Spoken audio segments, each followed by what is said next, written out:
दोस्तों बहुत बढ़िया चीज हो गई।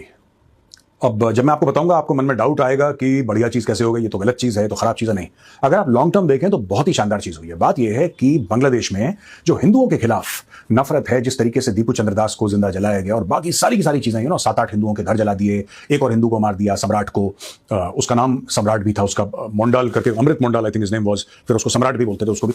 तो क्या है कि हिंदू प्रोटेस्ट कर रहे थे, खासतौर से दीपू चंद्र दास के लिए ये प्रोटेस्ट कर रहे थे। हिंदू आए, हिंदू लाइव्स मैटर वगैरह वगैरह, ये सारे के सारे प्रोटेस्ट कर रहे थे बांग्लादेशी हाई कमीशन के आगे। सब कुछ ठीक ठाक चल रहा था, प्रोटेस्ट चल रहा था, एंड जो हिंदूज प्रोटेस्ट कर रहे थे वो जाहिर सी बात है कि जो पुलिस की लाइन है उसके पीछे खड़े हुए, जैसे कि with permission proper peaceful protest वहां पे चल रहा था। अच्छा, प्रोटेस्ट हुआ वहां पे, तो फिर अचानक वहां पे आते हैं कुछ खालिस्तानी, और खालिस्तानी फिर हिंदुओं को गालियां देना, भारत को उल्टा सीधा कुछ बोलना और ओस्मान हदी की तारीफ करना कि बहुत बढ़िया आदमी था, ये सब था। अब आप दोस्तों ये बोलेंगे कि यार हमारा प्रोटेस्ट जो सक्सेसफुल होने वाला था, ये बीच में खालिस्तानी आ गए, ये तो गलत बात है।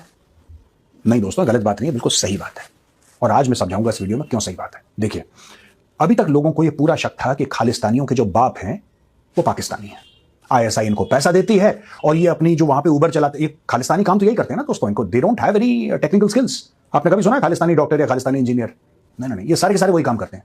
ट्रक चला लिया, टैक्सी, और ट्रक टैक्सी चलाने को मैं गलत नहीं कह रहा, there is dignity in labour. आप जो भी काम करें, मैं सिर्फ आपको ये बता रहा हूं कि ये मैक्सिमम यही काम करते हैं खालिस्तानी। एनीवे, खालिस्तानी वहां पे पहुंच गए और एंटी इंडिया स्लोगनरिंग इन्होंने शुरू कर दी, और ओस्मान हदी को जैसे ऐसा बता रहे हैं जैसे कि बहुत बड़ा कोई जनरल होगा और लड़ते लड़ते शहीद हुआ होगा।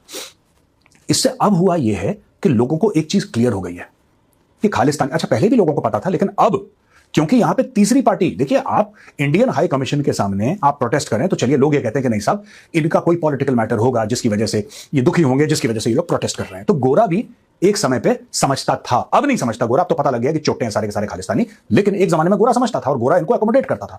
आज की तारीख में यह पता लग गया कि ये कुछ नहीं है, पेड प्रोटेस्टर्स हैं। पाकिस्तानी एम्बेसी ने 5-5, 10-10 डॉलर दिए, ये अपना गंदा सा पीला सा खालिस्तान का बीमारों वाला झंडा, जैसे बीमारों वाली खिचड़ी होती है ना, उस कलर का झंडा लेके ये पहुंच गए बांग्लादेश हाई कमीशन के आगे, और वहां पे जो हिंदू थे उनको हैकल करना शुरू कर दिया। यानी कि खालिस्तानियों ने प्रूव कर दिया कि ये 5-5, 10-10 डॉलर में बिकने वाले लोग हैं, इनकी कोई आइडियोलॉजी नहीं है, इनकी कोई पॉलिटिक्स नहीं है। जो इनको पैसा देता है ये पागलों की तरह पहुंच जाते हैं, भेड़ियों की तरह झंडा लेके वहां पे झंडा फहराना शुरू कर देते हैं। उस्मान हदी की तारीफ कर रहे हैं, मैं गारंटी कह रहा हूं, गारंटी के साथ कह रहा हूं, कोई खालिस्तानी पहचान ले कि ये उस्मान हदी है। इनको पता ही नहीं, अरे वो बांग्लादेश आइडेंटिफाई कर ले, आई बी वेरी सरप्राइज्ड अगर कोई खालिस्तानी नक्शे पे ये बता दे कि बांग्लादेश। इनको कुछ नहीं पता, इनको पाकिस्तानी हाई कमीशन से 5-5, 10-10 डॉलर मिले, ये गए वहां पे, इनको पैकेट मिला होगा खाने का, एक पानी की बोतल, उसमें बिक गए खालिस्तानी और वहां पे झंडा लेके। लेकिन इससे फायदा हमें यह हुआ कि दुनिया भर के सामने ये एक्सपोज हो गए। अब ये पता लग गया इनका बांग्लादेश से कोई लेना देना नहीं है, इनका उस्मान हदी से कोई लेना देना नहीं है। सिर्फ वहां पे क्योंकि हिंदू आए थे तो उनके खिलाफ इनको प्रदर्शन करना था, इन्होंने अपनी उबर में लगाया ताला, पाकिस्तानी हाई कमीशन से लिए पैसे और वहां पे पहुंच गए डिसरप्ट करने के लिए। डिसरप्ट कर दे, होगा क्या उससे तो कुछ भी नहीं होगा, कुछ भी नहीं होगा। लेकिन ये जो खालिस्तानी हैं, इन्होंने अपने आप को परमानेंटली एक्सपोज कर दिया, and I am very happy. और मैं चाहता हूं कि अगली बार प्रोटेस्ट हो ये फिर आए, जितनी बार आएंगे उतनी बार जलील होंगे ये, और उतनी बार ये और इनके पाकिस्तानी बाप, जो इनके नाजायज बाप हैं खालिस्तानियों के, पाकिस्तानी दोनों के दोनों एक्सपोज होंगे।